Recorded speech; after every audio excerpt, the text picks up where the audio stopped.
Good morning. We'll call the Yuma County Board of Supervisors meeting of March 5th, 2018 to order. It's 9 a.m. And we'll start with the pledge. County Attorney John Smith, would you like to lead us in the pledge? I pledge allegiance to the flag of the United States of America and to the republic for which it stands, one nation under God, indivisible, with liberty and justice for all. Thank you very much. And we'll start with call to the public. Call to the public is held for the public benefit to allow individuals to address issues within the board's jurisdiction.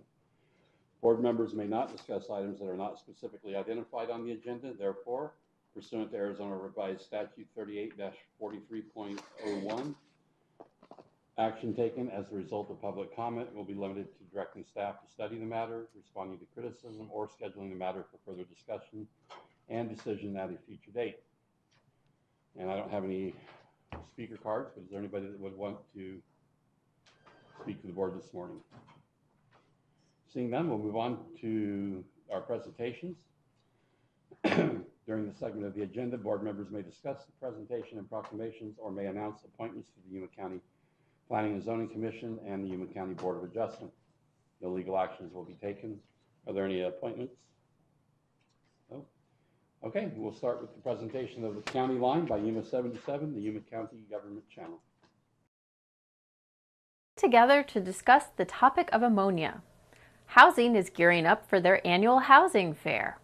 And get your bikes ready, there's a new bike route in the foothills. These stories and more, this is your County Line.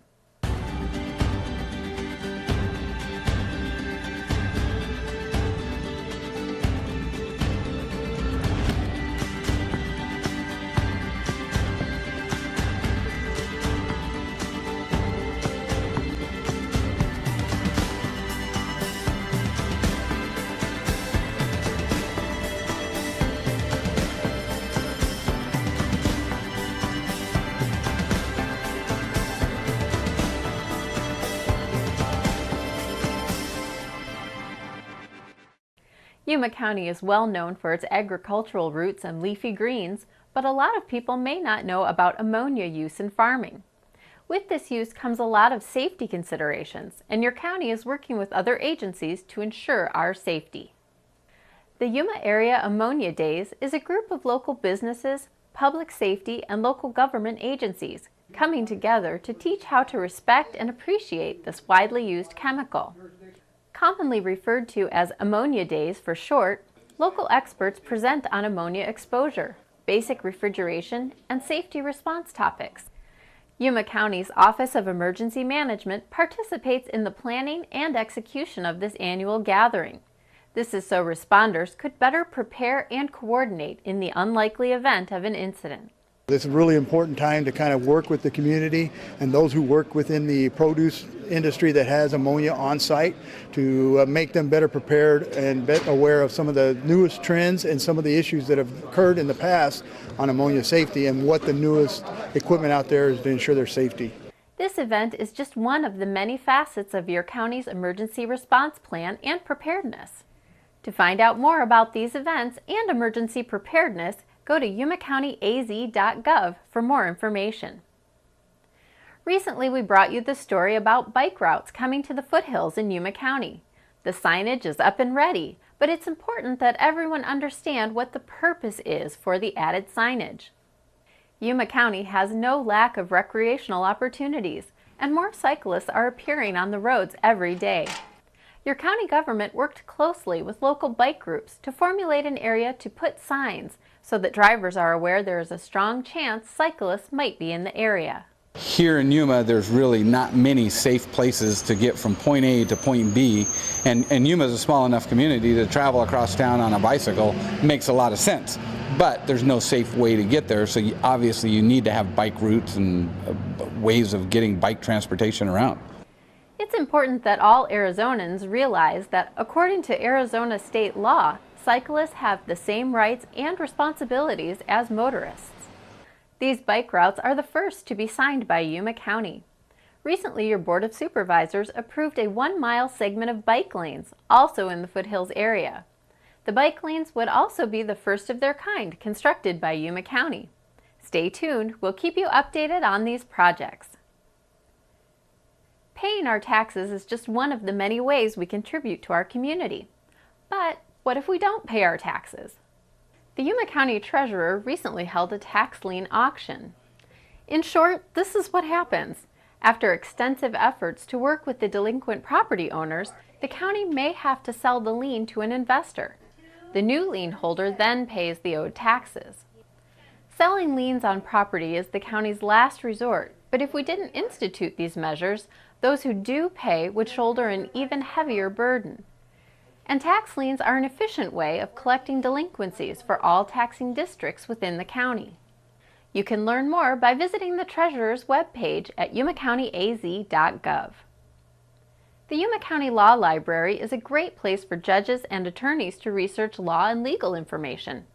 But did you know they serve the public as well? While the staff cannot give out legal advice, they can help point citizens in the right direction to do legal research. I would explain the law library as having two separate aspects. We have our legal resources, which are all of our publications. We have all of those publications on what's called Westlaw. It's like our legal encyclopedia database on 4 of our computers.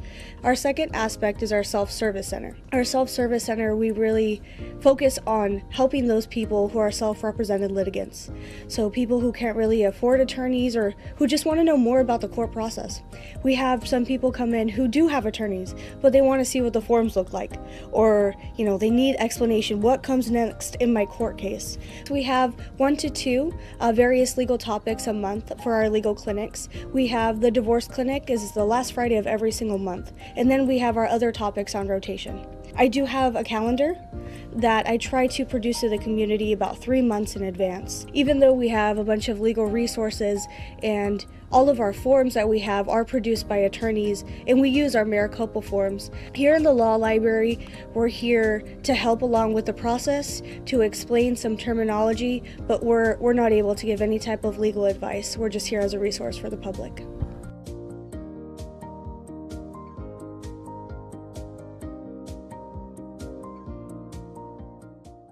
If you'd like to know more about how you can represent yourself in court, go to yumacountyaz.gov and find the Courts tab under Government. You'll find the Law Library under Superior Court. Hi, my name is Lauren Regenhart, and this is your library update.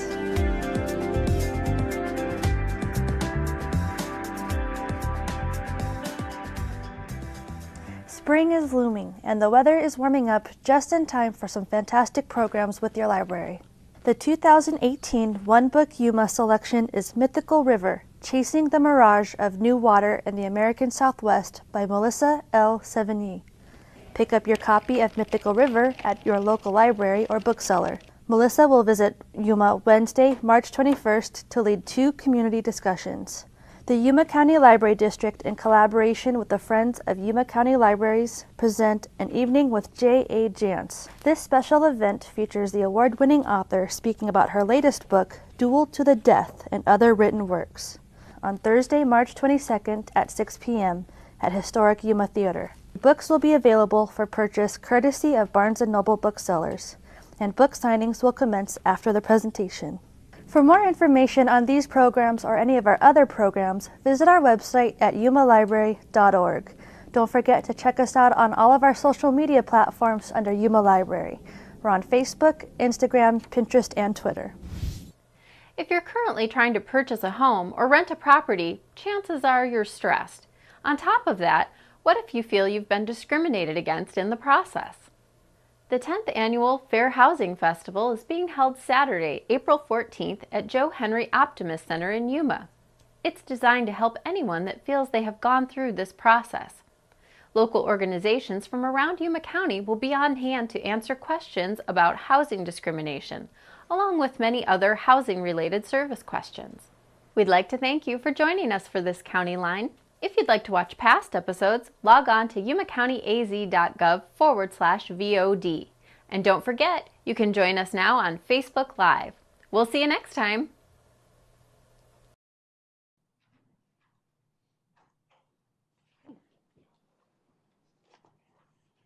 Okay, thank you very much. Now we move on to the consent calendar.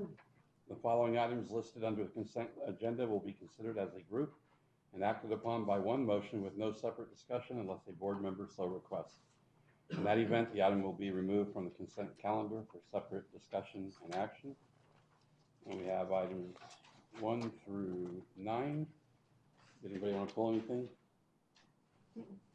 Okay, I want to pull a couple of them. I'd like to pull numbers 5 and 9, I believe it was. Work from service engineer.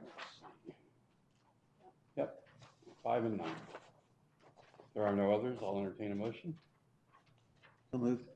Second. to approve the calendar. Yeah. Okay, we have a motion and a second to approve the calendar. Any discussion? All those in favor, aye? Aye. Aye. Any opposed? Okay. Item number 5, the Yuma County Workforce Development Board, operated by Arizona at Work, requests that Yuma County Board of Supervisors appoint John Curtis to fill a vacancy for the private sector on the Yuma County Workforce Development Board for a term that will expire on June 13th, 2021. John, would you like to say anything, or I pulled it just because you're here in case you wanted to say something. Arizona. I usually, Both of you come up. Yes. thank you, Mr. Vice Chair, other supervisors. It's with great honor that I was selected and asked to be on this board. They're doing great work, and it will represent the chamber well and all the business sector in town. So again, thank you for the honor and the consideration. Okay, thank you, John. In any other setting, I would say they must have been desperate, but I won't say that here. Well, I was going to say, this is your chance to change your mind before we do it. I meant her. Pleased to want to have John on our board. I think he's going to add a lot to the board. The board is becoming much more strategic in nature, really looking at what are the needs of Yuma County regarding workforce. So we're very excited to have him as an addition. Good one. Great, thank you very much. Thanks. Okay, accept the motion on number 5. Oh, I move we appoint John Curtis to the Arizona at Works Board. I'll second. I have a motion and a second. Any other discussion? All those in favor say aye. Aye. Any opposed? Okay. Number 9. Do we have somebody here from Development Services? Sorry, I didn't see you back there. Thank you. Hi, Roger.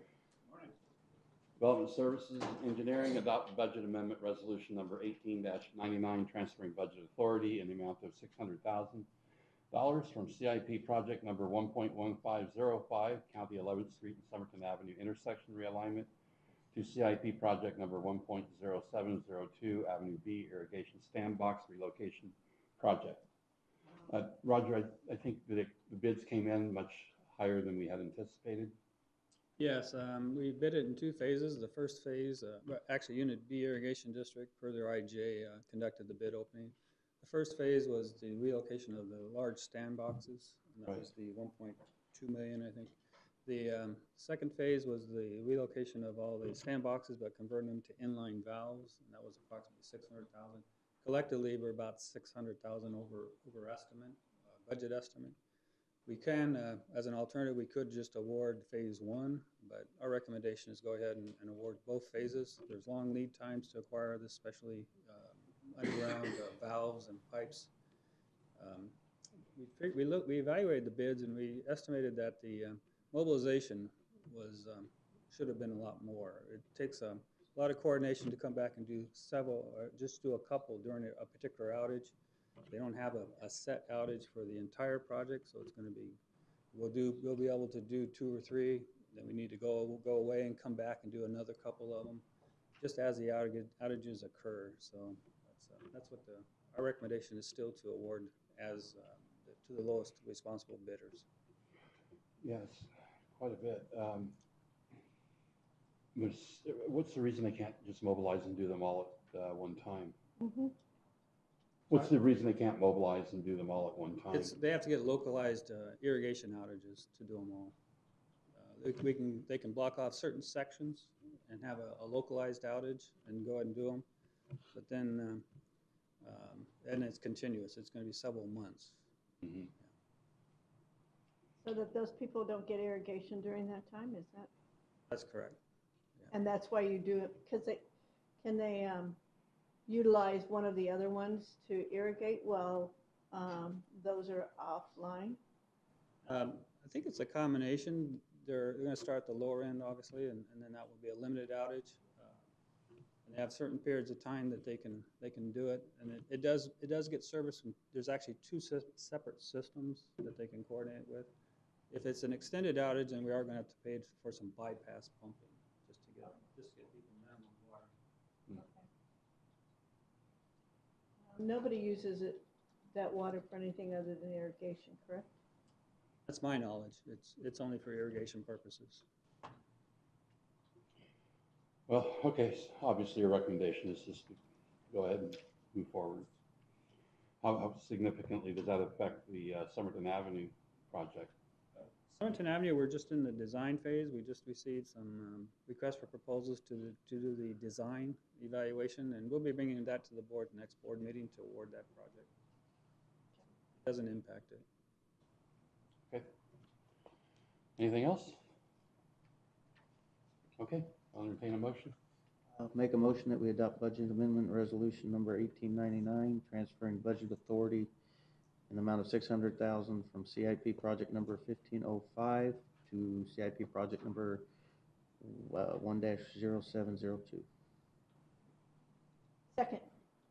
Okay, I have a motion and a second. Any other discussion? All those in favor? Aye. Aye. Aye. Any opposed? Motion carries. Thank you, Roger. I'll move to discussion items. Item number 1, action to recommend state approval or denial of an extension of premises patio permit for a regular liquor license application submitted by Shirley Faye Bush, doing business as Fisher's Landing Resort, 10882 North Fisher's Landing Road, Yuma, Arizona. State license number 06140031. And Mr. Headington, did you have some comments?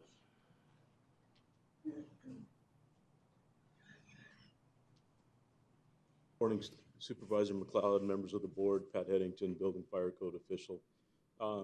This application came across our desk and went out and took a look at the site and the proposed fencing area.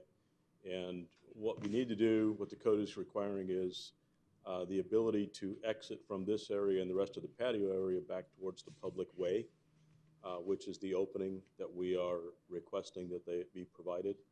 I did speak with a representative from the Fisher's Landing Resort folks on Friday. They have agreed to provide an opening on the east side of the fenced area that will allow patrons in this area to get out to and exit to the public way. So. Okay. So Thank you. They've met every requirement more or less then. Sorry? They've met all the requirements then as far as. With that opening, they will have met the requirements for building safety, you bet. Okay. Thank you, Pat. Is the applicant here, I assume? Mm-hmm. Did you want to say something? Okay. I have to say thank you. We haven't done anything yet. Okay. I'll entertain a motion if there's nothing else from the board. I'll make a motion that we approve the extension of the premises for Fisher's Landing Resort. Second? Second. Mr. Chair, Yes. just a reminder that this isn't an approval by the board, it's a recommendation for approval to the state Okay, license. recommend approval then. Thank you, John. I second that too. Okay. Any other discussion? Okay. With that, all in favor? Aye. Aye. Aye. Any opposed? Motion carries. Item number 2, hold a hearing and consider approval of Mohawk School District's request to incur liabilities in excessive budget in accordance with Arizona Revised Statute 15-907. Good morning. Vice Chairman and members of the board, Carolyn Marcus, Deputy Director for County School Superintendent, on behalf of Mr. Tyree, who was out of town today. Mohawk Valley School District is in dire need of making some emergency improvements to their teacherage. And they have gone to the school facilities board. School facilities board said, yes, it's an emergency, but we have no funding. Therefore, they suggested the county school superintendent can petition the Board of Supervisors to increase Mohawk Valley's budget for this year. And that's based on Arizona Revised Statutes 15-907. Once the board approves the increase in budget, that amount of monies for the improvements gets added on to their tax levy for next year. So basically, their taxpayers will pay for the increase next year one time, and then it'll be done. Okay. I also have Mrs. Shanna Johnson, who's the administrator at Mohawk Valley School. If you'd like to speak to her, she can. And the funding that's spent now, where will that come from? Basically, the county treasurer will approve, well, county school superintendent will approve any warrants that will be drawn for the expenditures. If it gets to where there is no cash balance, then that's when the county treasurer will register warrants, which she does for any school district. And then it gets paid back next year. Okay. All right. Any other questions? Would you like to let us know what's going on at the school? Good morning. Good morning. Good morning. We have teacherage, and our plumbing has failed in an apartment complex that houses 6 units. And it's very important that we fix this. We need this teacherage to attract employees to our school. At this point, we have 2 employees that are misplaced, one being a teacher from India that works for Antelope High School. We have no other choice but to go to the taxpayers. This is going to be an extraordinary expense, and there's no way we could have budgeted or foreseen this. I have talked to landowners. There are 3 on my board, and I have called another person in our community, and they are in full support of this. So it's a one-time tax increase for 1 year, and it's not very significant. Appreciate Okay. All right. The ability to get teachers, Mr. Chair. Yes. Supervisor. The ability to get teachers in rural areas is extremely difficult, and I know that this has helped Mohawk Valley in the past, and we need to make sure that these facilities are available for their teachers. And Mr. Vice Chair, too, I've talked to several of the locals out there, and I've received several phone calls from the local, several local farmers that are highly in support of this. Okay. Thank you very much. Bring it back to the board if there's no other. I'll make a motion that we. Mr. Chairman, Yes. you need to conduct the public hearing first and then take action afterward, just to see if there are any comments. Thank you. You're welcome. Yeah, thank you. I'll open the public hearing and see if there's any comments from the public. Seeing none, I'll bring it back to the board and close the public hearing. I'll make a motion that we recommend state approval of the extension of, or no, sorry, looking at the wrong one. Consider approval of Mohawk School District request to incur liabilities in excess of the budget in accordance with ARS 15-907. Second. Okay, we have a motion and a second. Any other discussion? Seeing none, I'll call for the vote. All those in favor? Aye. Any opposed? Motion carries. Thank you very much for being here this morning. Yes. Thank you. Discussion item number 3, discussion and possible action to authorize the chairman to send a letter to the Central Arizona Water Conservation District opposing the proposed purchase and sale agreement in the Mojave Valley Irrigation and Drainage District, and to oppose the transfer of approximately 5,508 acre-feet of fourth priority Colorado River water to Central Arizona annually as requested by the Mojave County Board of Supervisors.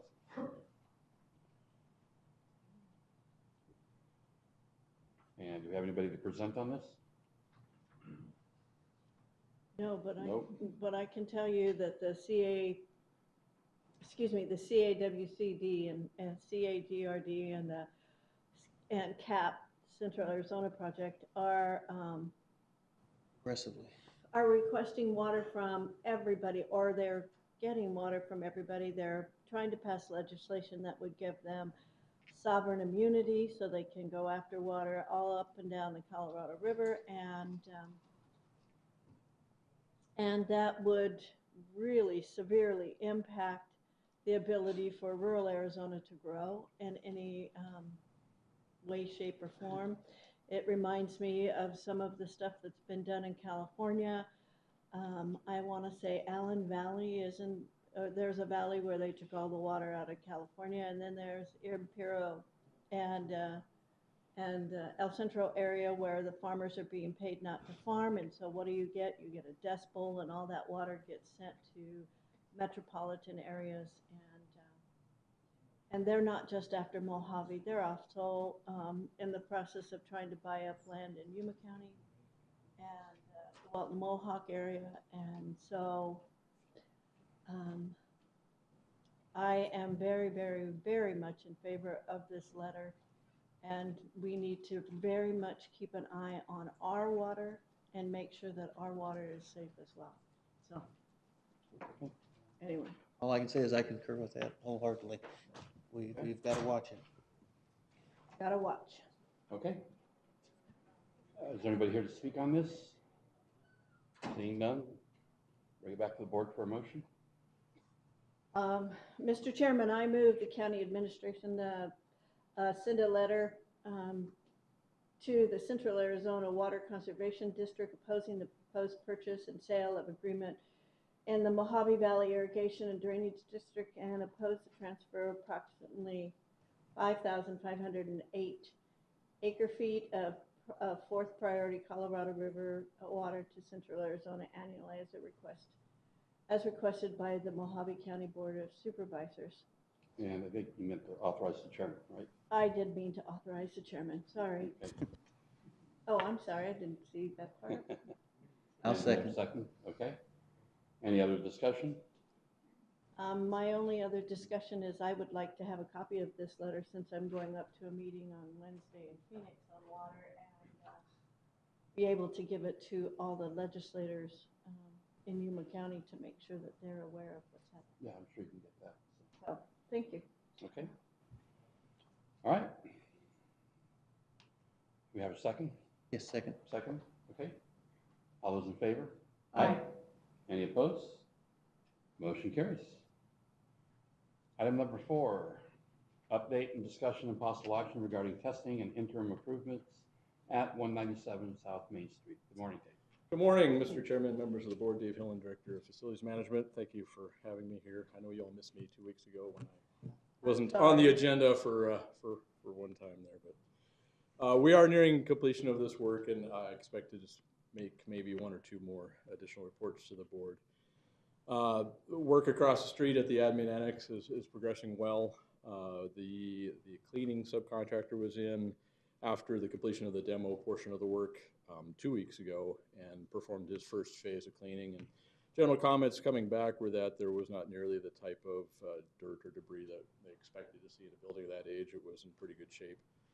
The general contractor is back in this week, or last week and this week.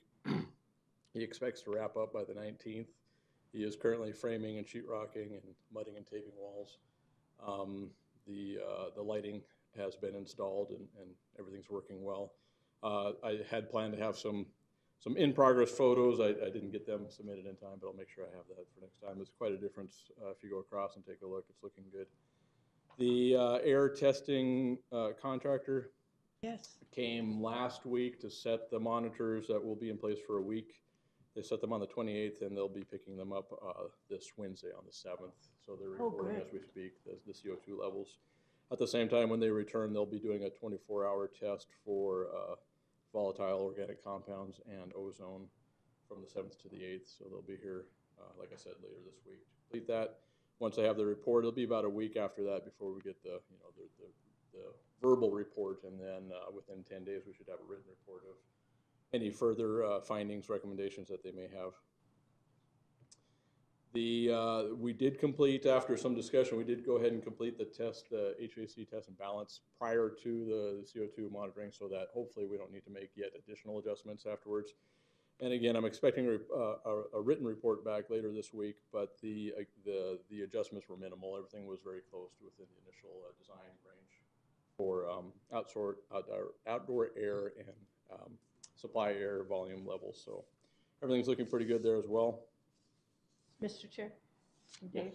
So the CO2 count is lower than it was before, or? That's what they're monitoring right now. So that's ongoing testing for a week. But based on the level, the amount of outdoor air coming in, it was actually, you know, depending on the space, you have a level that was designed for that space of outdoor air. For the most part across the board, it was actually exceeding that. So there should be plenty of fresh air coming to the building is what it amounts to. So we don't expect to make any further adjustments, but we'll wait and see what the results are from the CO2 monitoring. The other two alternates, What time, Mr. Chair, Dave, what time of day did they do that? Because I know that the CO2s are down in the morning and they're higher in the afternoon, after people have been in there for a while. The CO2 monitoring tests, that's continuing. No, the test and balance went all day for over 2 days. Okay. So it was at various times in the day. It was on I believe it was a Tuesday and a Wednesday of last week. Thank you. The two alternates for the project were the sidewalk on the south side of the building. We had a good turnout, almost 20 individuals representing more than 7 different companies to rebid the sidewalk work. And those bids are due back next week. So we'll see how they come in. I will mention that the general verbal comments were that seeing that the addition of glass blocks were an add alternate, they expressed a lack of interest in bidding that alternate because they say that they'll be liable for the damage and replacement and anything that would result from those. So we'll see if we get some bids back on that alternate or not. The AAC unit in the ballot machine room, the engineering plans were complete, I believe 2 weeks ago, and they're out to bid, so they're due by the end of this week as well. Everything looks good there, and I don't expect any surprises. And that is all that I have. Thank you. Oh, in general, again, we are right on track as far as schedule goes, and we're well under budget what we had set aside for this one. So at the end, I should have a number of where we came in, you know, solid number, and how much we hopefully expending on this. Okay. Thank you. Any other questions? No? Okay, we'll move on to the events calendar. And That was quick. yes. You don't have Tony. Supervisor Pancras. Oh, my goodness, I haven't even looked at it. Okay. Okay, well, how about you? Had the Pioneer Days parade out in Welton, attended the volunteer appreciation luncheon at the library, which was very, very nice what they did for them. Had an assembly at Antelope High School and had the honor of going and reading to the second grade class at Mohawk School for Dr. Seuss's birthday. So that was fun, and attended Mado. Oh. Okay, Supervisor Pancras. Oh, I'm almost there. Well, I Go ahead. also attended the library volunteer appreciation luncheon. They did a great job. It was a packed house. So thank you to everybody who, I know it was a lot of work to put those together. They did a really good job. Legislative Policy Committee meeting for County Supervisors Association. Also attended the Harvest Dinner. Yeah, I think you did too, didn't you? Did you go? No. Harvest Dinner. I did. And Midnight at the Oasis. What a beautiful day it was on on Saturday. Yeah. So I went out there and worked for a while and then Got cold walked Saturday around and night. enjoyed it. So that's all I got. Okay. Okay. I had an YMPO meeting. I attended drug court graduation, which always moves me, and I really get a lot out of that every time. And I want to thank the businesses in Yuma County who give these folks a second chance because every single one of them were either going to school or had jobs in the Yuma community. And so thank you, business owners and businesses in Yuma County, for giving these folks a second chance. I attended the Harvest Dinner, and that was an amazing event. And I was out at Mato and even went to the parade, the Mato parade. Oh, what fun that was. Mhm. I couldn't believe all the people that were lined up all the way around. So it was, that was quite an experience, and it was packed. I understand they had over 700 entries. So that's a real fundraiser for Caballeros, and then Caballeros turns around and gives it back to our community. So They do an excellent job with that. it really benefits us. So, and that's all I have. Okay, I failed to mention at the beginning of the meeting that our other two members are on county business. They're in Washington, D.C., lobbying on behalf of Yuma County. So I apologize for neglecting to point that out, but that's why they're not here today. And do we have anything from the administration? Yes, Mr. Chairman, thank you. I just wanted to send you a couple reminders. March 15th, there's the beginning at 10 a.m. is the Economic Development Summit that's being hosted by the city of Yuma's mayor. That following weekend, the weekend of the 23rd through the 25th, is the AWC NAU Startup Weekend. And just on this Friday is the celebration of the Museum of History and Granite and Felicity. Thank you very much. Supervisor? Mr. Chair, I forgot one event that I attended that was so special. I was at Subercrupp Elementary School, and they spoke live to astronauts that are in the International Space Station. Mm-hmm. And the kids from grades K through 6 all had questions that they presented to them. Right. And these astronauts answered their questions. And then the kids at Subercrupp, their names are going to on the next shuttle to Mars. And so all their names will be on that shuttle that's going to land on Mars in a couple of months. So they're doing an outreach for astronauts. And one of the questions is, what kind of education do you need to be an astronaut?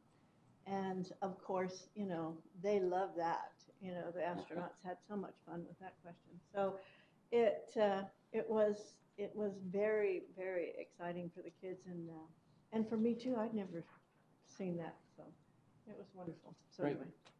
Great, yeah, thank you for mentioning that. That's just, Mr. Chairman, too, I'd like to add one more shout out to all the volunteers, not just the library, but all the volunteers that assist all the county agencies across the board, because there are numerous ones. From emergency management, sheriff's office, library, they're godsend when it comes to helping out with stuff. Yeah, it was interesting how packed that room was and how many volunteers that the library district really puts in place. But you're right, there are just literally hundreds of people that volunteer their time and help make this community as good as it can be and better than it would be without their help. I'm so sorry I missed that. I was. Anything else?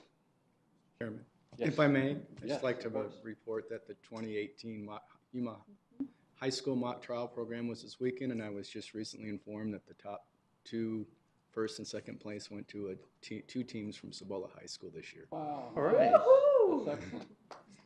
That's excellent. Thank you for that report, John. Okay, if there's nothing else, the meeting will be adjourned. Thank you very much.